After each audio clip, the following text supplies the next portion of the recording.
Hola mis babies, ¿cómo estáis? Espero que estéis todos súper bien. Yo estoy muy feliz de teneros un día más aquí conmigo.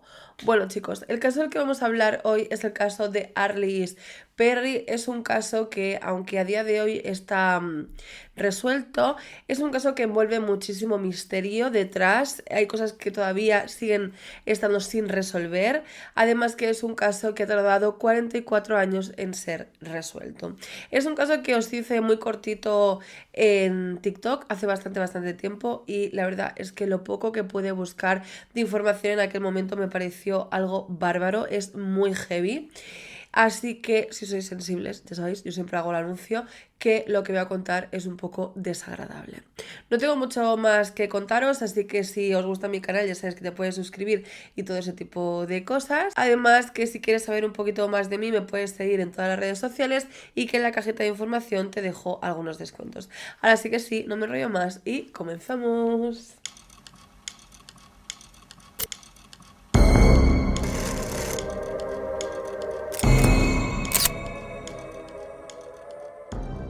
Y como ya os tengo acostumbrados, vamos a comenzar hablando de nuestra protagonista, quien es Arliss Dykema, quien nació el 22 de febrero de 1955 en Linton, Dakota del Norte. Ella era la menor de 3 hermanos y sus padres eran Marvin y Jean. Algo que marcará absolutamente todo este caso es que esta familia era absolutamente devota, eran cristianos de la iglesia presbiteriana. En 1963 la familia de Arliss se trasladó a Bismarck, quien es la capital del estado de Dakota del Norte, porque sus padres eran dueños de un concesionario de automóviles. Además de eso, sus propios padres, que os he dicho que eran muy devotos, incluido pues la propia Arliss, que es la protagonista de este caso, fundaron su propia iglesia presbiteriana en esta ciudad. Pero hablando un poquito más de Arliss, a ella se la consideraba una joven pues muy alegre, muy confiada. Esto también es importante porque consideraba que todo el mundo era bueno y era muy devota, pues como el resto de su familia. Pasamos entonces al segundo protagonista de esta historia, quien es Bruce Perry. Bruce era hijo de un dentista y de una ama de casa y era el segundo hijo de 4. De su infancia no se sabe demasiado, pero sí que conocemos que tanto Bruce como Arliss nacieron en la misma ciudad. Estaban estudiando en la misma escuela y estaban los dos a punto de graduarse. La cosa es que Bruce era la estrella de atletismo, era un chico muy popular, pero también era muy creyente. A él le pareció completamente encantador poder conocer a Arliss, quien era una chica, como ya os he dicho, muy dulce y muy crédula, que creía en todo el mundo. Así que antes de que los dos se graduaran en 1973 ya estaban saliendo como novios. Pero existía un problema y es que Bruce iba a ir a la Universidad de Stanford, que estaba a nada más y nada menos que 25 horas de distancia. Pasaron un verano estupendo, pero como te puedes imaginar llegó el momento en el que Bruce se tuvo que marchar a la universidad y pues empezaron a mantener una relación a distancia, pero estaba siendo muy complicado. Bruce era estudiante de medicina y se estaba tomando muy en serio la universidad, ya que tenía bastantes becas para ello y estaba sacando muy buenas notas. Estaba estudiando, por cierto, medicina con una especialización en biología humana. Mientras tanto, Arliss permaneció en Bismarck, en la ciudad, y asistió a Bismarck Junior College. Con todo esto llegamos a 1974 en las vacaciones de la Universidad de Bruce en Stanford, y entonces regresa a Dakota del Norte pues para ver a su novia, a Arliss, y a su familia. La cosa es que la pareja sigue junta, pero está pasando muy mal porque se quieren mucho, pero no se pueden ver porque, como os he dicho, estaban muy lejos. La cosa es que Bruce le pide matrimonio a Arliss, le dice que se casen, que tienen en ese momento 19 años, pero que se casen y que los dos se vayan a vivir a el campus de Stanford, que ahí había como residencias para personas recién casadas y que ahí seguro la propia Arliss encontraría trabajo. A la familia tanto de Arliss como de Bruce le parece esto una absoluta locura, pero la verdad que la pareja se quiere y les acaban apoyando. Así que efectivamente hacen una ceremonia, se casan en una ceremonia súper íntima y en septiembre de ese mismo año se mudarían a Palo Alto, a California, para asistir a la Universidad de Stanford, en este caso Bruce, y ella pues durante un tiempo Arliss estaría buscando trabajo. Se quedarían, por cierto, en Killen Hall, en Escondido Village, una residencia para parejas casadas y parejas con hijos de la Universidad de Stanford. Bruce para aquel momento era estudiante de segundo año de medicina y además estaba trabajando pues para poder mantenerse en el campus, tanto a él y a su mujer, y esto hacía que tuvieran muy poco tiempo para verse. Mientras tanto, Arliss pasó una temporada sin encontrar trabajo hasta que finalmente encontró un trabajo de recepcionista. Como os digo, era un poco complicado pues mantener una buena relación de pareja teniendo en cuenta los salarios que tenían, pero hacían lo que podían.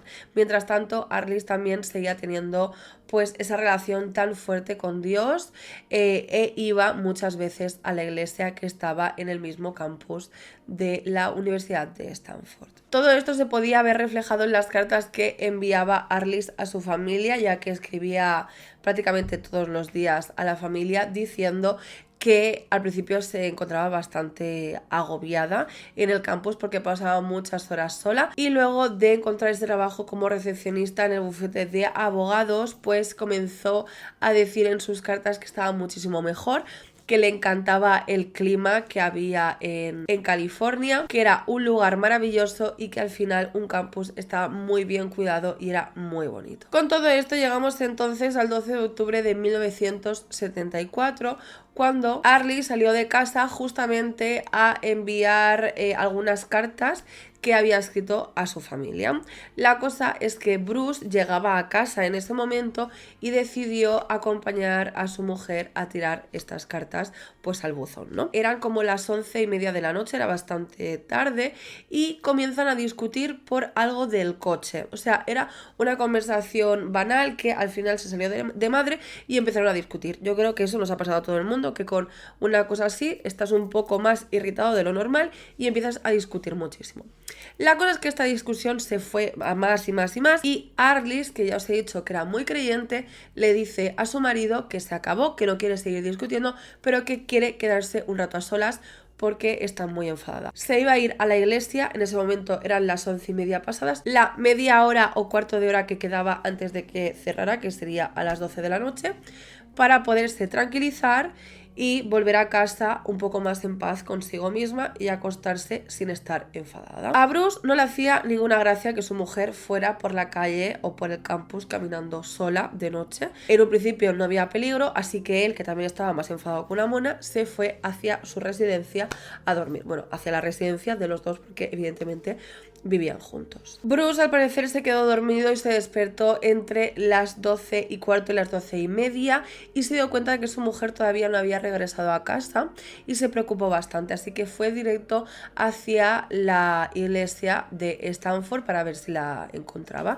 y se dio cuenta que las puertas de la iglesia estaban cerradas, o sea, ya había cerrado la iglesia y todo el mundo estaba fuera. Entonces Bruce, bastante preocupado, comenzó a dar una vuelta por todo el campus para ver si la encontraba, pero no hubo manera, y a las 3 de la mañana se puso en contacto con la policía, pero le dijeron que lo típico, que tenía que esperar 24 horas para asegurarse de que era una desaparición, cosa que ya no se tiene que hacer porque enseguida se comienzan las búsquedas de cualquier desaparecido. Bruce Perris estuvo buscando a su mujer toda la noche incansablemente, pero no aparecía por ningún lado. Él tenía la esperanza de que se hubiera ido con alguna amiga a su casa, aunque todavía no había tenido oportunidad de hacer muchas amigas, pero bueno. A las 5:54 de la mañana, Stephen Clawford, el guardia de seguridad nocturno, regresa a la iglesia para abrirla durante el día otra vez. Descubre entonces que una de las puertas laterales estaba abierta, pero estaba abierta desde dentro. Aún así no le da más importancia porque piensa que quizás una de las puertas se quedó abierta si alguna persona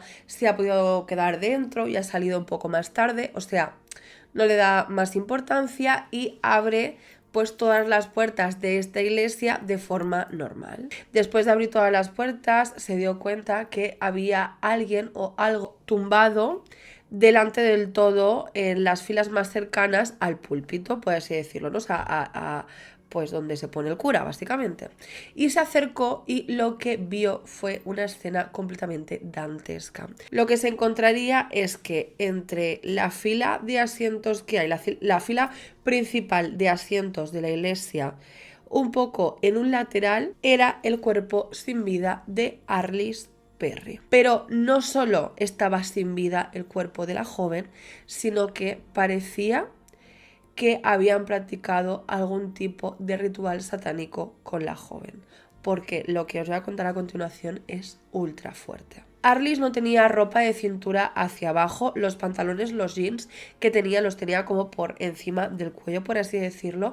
Ella tenía los dos brazos puestos en posición de cruz y entre medio de los dos brazos tenía un cirio, una vela, las velas que se utilizan en las iglesias, que son muy largas, que miden aproximadamente 1 metro. Esta vela la tenía, como os digo, entre los dos pechos. Sin embargo, otra vela, otro cirio de 1 metro lo tenía dentro de su interior. Ya te puedes imaginar, lo tenía introducido en su interior.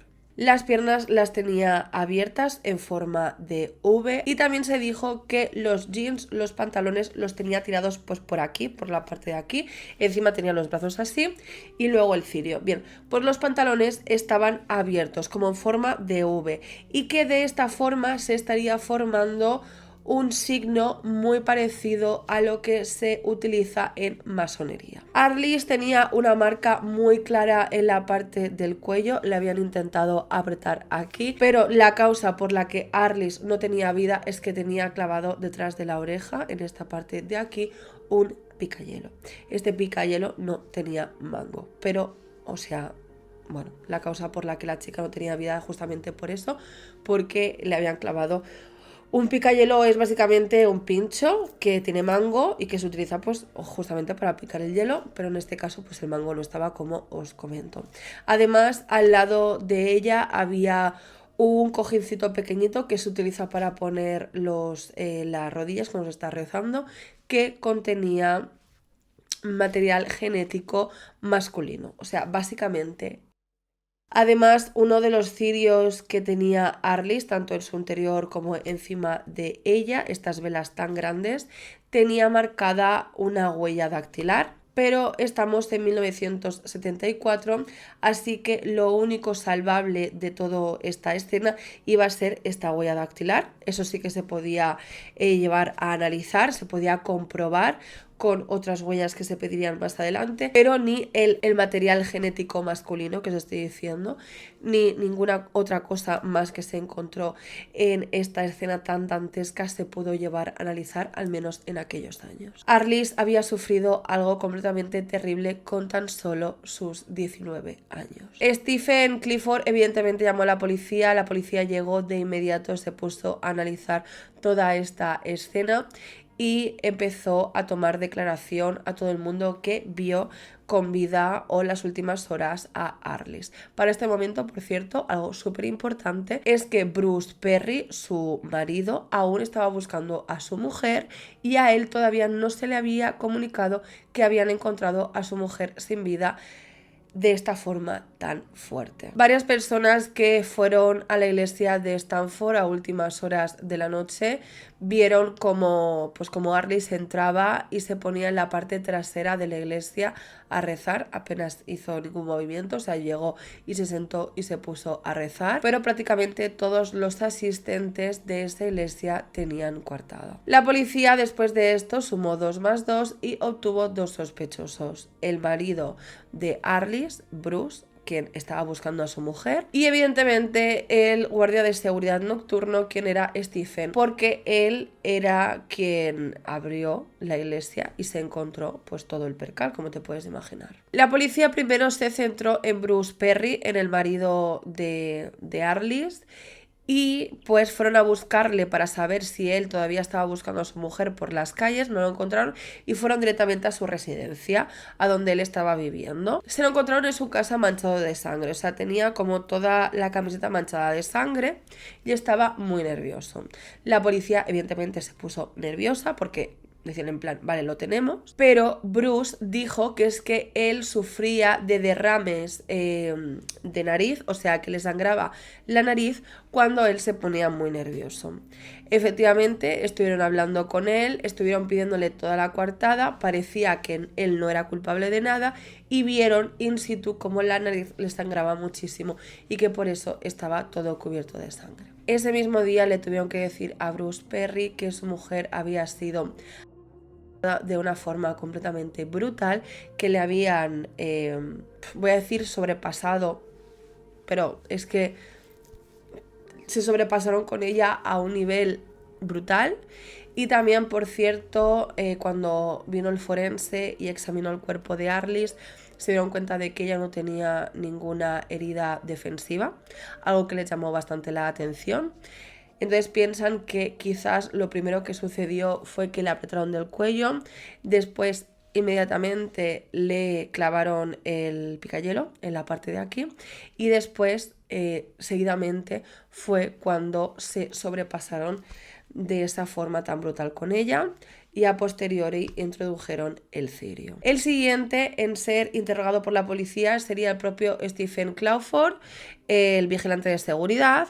A quien le hicieron varias preguntas, él respondió absolutamente a todas, él decía que no sabía absolutamente nada, explicó que efectivamente se dio cuenta de que una de las puertas estaba abierta por dentro, o sea, la habían abierto por dentro y habían salido.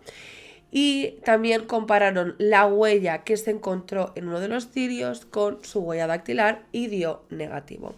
Vuelvo a repetir que hubiera sido tan fácil como cotejar el semen o el material genético masculino que había encima de ese cojincito pequeño, pero vuelvo a repetir que estamos en 1974 y esa tecnología no se llevaba a cabo en aquellos años. La cosa es que esto sucede en 1974 en California. Caldo de cultivo para las sectas y cultos, tanto satánicos como no. Resulta que para aquellos años, aparte de un montón de sectas, como por ejemplo la de Manson, hubo dos casos de dos mujeres también en la zona del campus de la Universidad de Stanford. Estos dos casos fueron la de la joven Leslie Perloff y la de Janet Taylor, de 21 años, que fueron encontradas también, como os digo, en el campus. Sin embargo, la policía no pudo encontrar ningún tipo de conexión con lo que le había pasado a estas chicas, con lo que le había pasado a Arliss, que seguían pensando que tenía que ver con pues algo satánico. Con todo esto, la investigación quedó completamente estancada hasta 1978, cuando entró en escena David Berkowitz, que seguro que os suena porque es uno de los casos más famosos de la historia de Estados Unidos, que sucedió en Nueva York, también conocido como el hijo de Sam. Si queréis, un día os hago este caso, aunque es bastante extenso y básicamente seguro que YouTube me desmonetiza ese vídeo, pero seguro. La cosa es que a partir de 1976 hasta 1978, o sea, esos 2 años, David Berkowitz se hizo llamar el hijo de Sam y dijo que había acabado con la vida de 6 personas con una pistola porque un demonio que se había metido dentro del cuerpo del perro de su vecino le había ordenado hacerlo, así como otros muchos demonios que él tenía en su cabeza. Y no quería que le llamaran David Berkowitz, sino que quería que le llamaran el hijo de Sam. La policía en aquellos años pensaba que David Berkowitz, cuando fue detenido, no actuó solo, sino que formaba parte de algún tipo de culto. Y como te puedes imaginar, durante un tiempo lo que le había pasado a Arliss se vinculó con el propio Berkowitz, pensando que lo había hecho. La cosa es que no se encuentra relación entre Berkowitz y Arliss, pero es que nos plantamos en 1978 cuando la policía de Stanford recibe un paquete enviado por Berkowitz desde la cárcel. Entonces él les envía un libro, Berkowitz les envió un libro a la policía de Stanford y este libro estaba titulado La anatomía de la brujería. Que ya de por sí este libro era bastante turbio, pero es que en los márgenes de la página de una de las páginas de este libro, Berkowitz había escrito: Arliss Perry, acechada, cazada y La policía de Nueva York evidentemente estuvo interrogando a Berkowitz cuando se enteraron que en Stanford habían recibido esa carta, y él, Berkowitz, estuvo diciendo durante un tiempo que él había estado presente en una reunión donde aseguraban que alguien de su culto había acabado con Arliss. Sin embargo, él no quiso dar más información y tiempo más tarde volvieron a interrogarlo, pero Berkowitz no volvió a decir ni una palabra sobre Arliss. Un año antes de lo que os acabo de contar, por eso se publicó el libro The Ultimate Evil, que fue publicado por Maury Terry. Este autor básicamente decía que efectivamente Arliss había sido parte de un culto satánico y que, como os estaba contando al principio, Arliss fue colocada como si fuera un signo masónico. Este libro básicamente es el que hizo que tiempo más tarde David Berkowitz se quisiera poner la medalla de que él había hecho algo para acabar con la vida de Arliss. Pero todo era absolutamente mentira, o mejor dicho, una forma de llevarse él la gloria.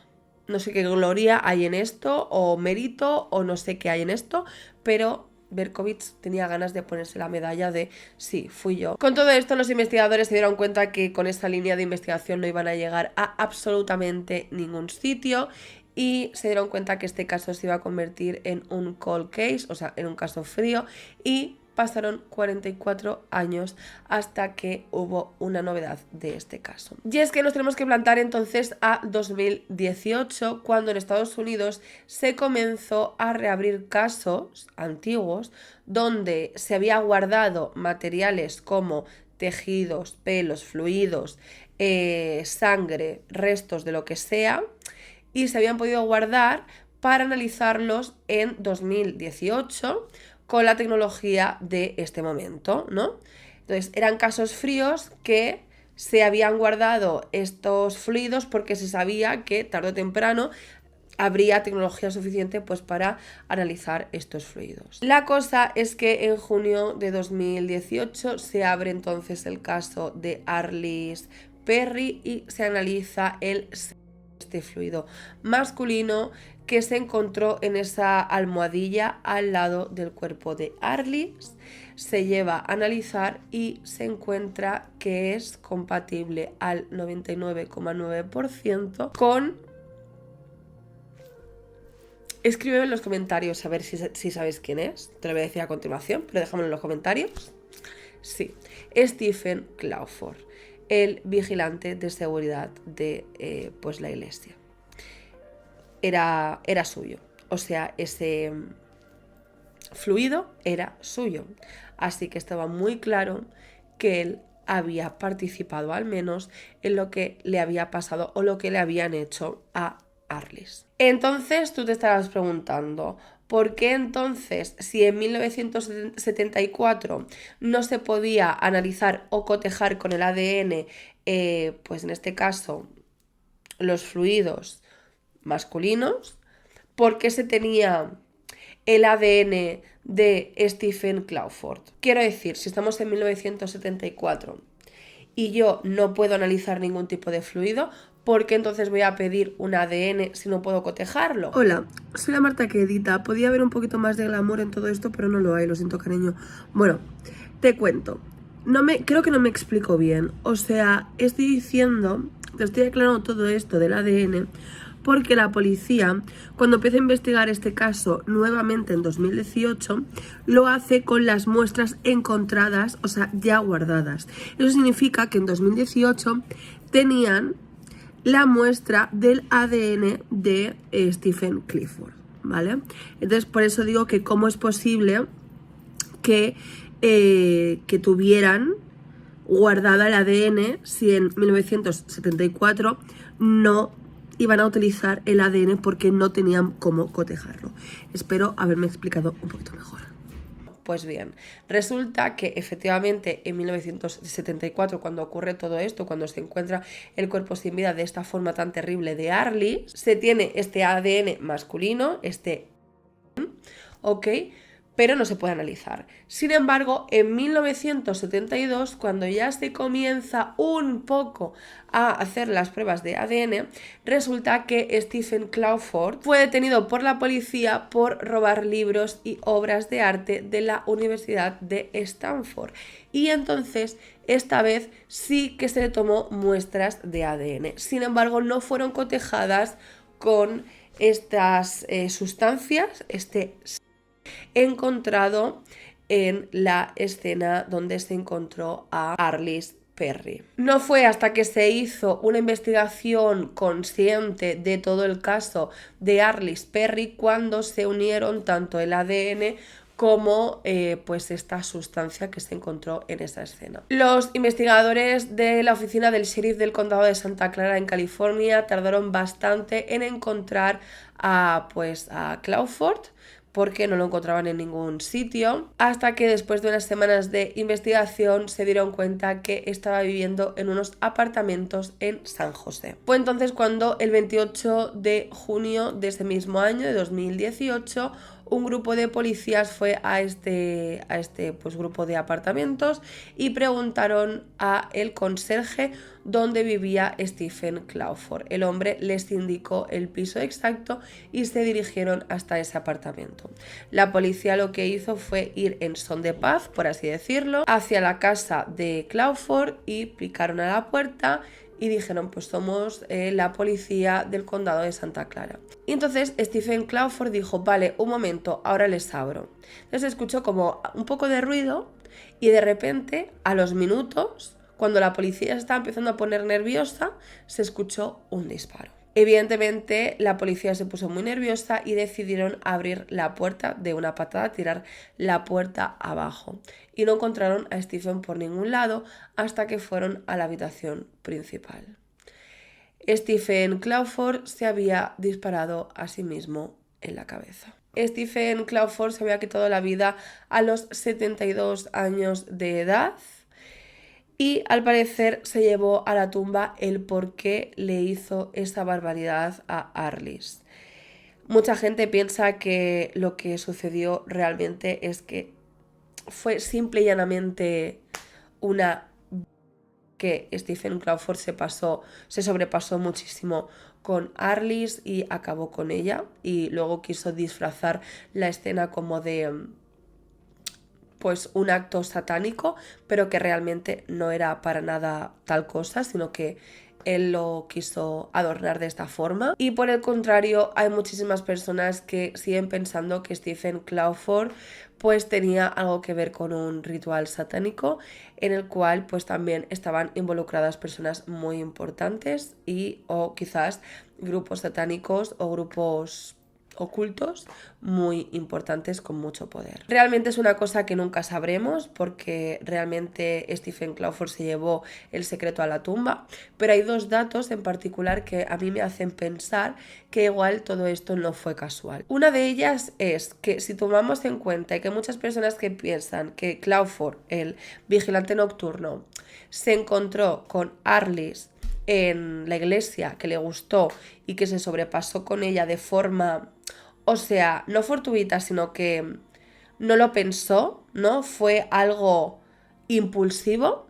¿Por qué tendría un picayelos sin mango encima? O sea, parecía que tenía encima un arma para acabar con la mujer. Y el otro dato que a mí me hizo flipar en colores cuando me enteré es que en el apartamento donde estaba viviendo en ese momento Crawford, o sea, en San José, donde él se le encontró y donde él se pegó este pium en la cabeza. He decidido ponerme un filtro porque no puedo más con esta cara. Bueno, que el libro que se encontró fue el de Ultimate Evil, o sea, el libro que escribió una de las personas que se entrevistó con Berkowitz y que escribió básicamente que Berkowitz estaba relacionado, o que al menos fue el cabecilla o la cabeza pensante en el caso de Arliss, ¿de acuerdo?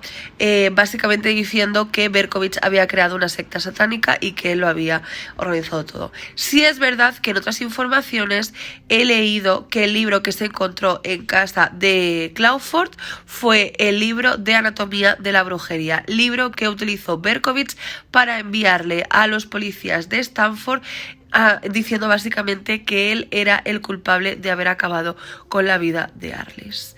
Si fuera así, sería la verdad que bastante inquietante, pero creo que no, que es la primera información la correcta.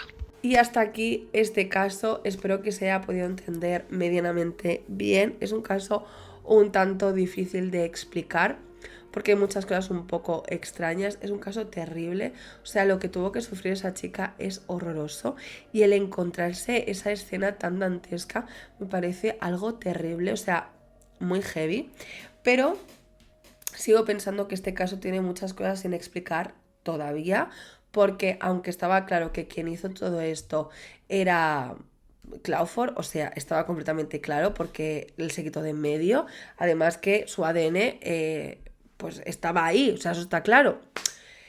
Pero hay cosas todavía que no cuadran, o al menos que no están explicadas, porque ¿por qué hacer algo tan enrevesado pudiendo simplemente hacer desaparecer el cuerpo? Así que nada, que nos vemos en el próximo vídeo y ya sabéis que os como vuestra cara.